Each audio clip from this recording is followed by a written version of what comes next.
हातकणंगले बस स्थानकाला महाराष्ट्र राज्य परिवहन महामंडळाकडून मंजूर झालेल्या 10 नव्या बसेसपैकी पहिल्या 5 लालपरी बसेस रक्षाबंधनाच्या शुभमुहूर्तावर प्रवाशांच्या सेवेत दाखल झाल्यात। या बसेसच्या लोकार्पण सोहळ्याचं उद्घाटन आमदार दलित मित्र डॉक्टर अशोकराव माने यांच्या शुभ हस्ते तर अध्यक्षस्थानी भाजपचे ज्येष्ठ नेते व जिल्हा परिषद सदस्य अरुण इंगवले हे होते।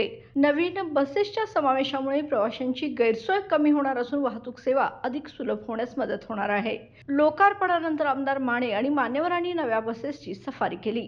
कार्यक्रमाला माजी जिल्हा परिषद सदस्य प्रसाद खोबरे, भाजप पदाधिकारी, नगरसेवक, सामाजिक कार्यकर्ते, पत्रकार तसेच प्रवासी मोठ्या संख्येने उपस्थित होते।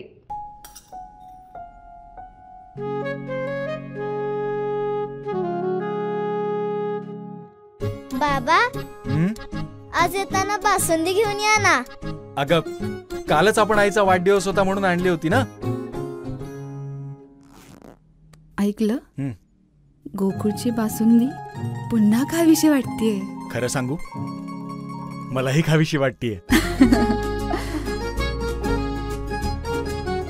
पुन्हा पुन्हा खावीशी वाटणारी गोकुळ बासुंदी।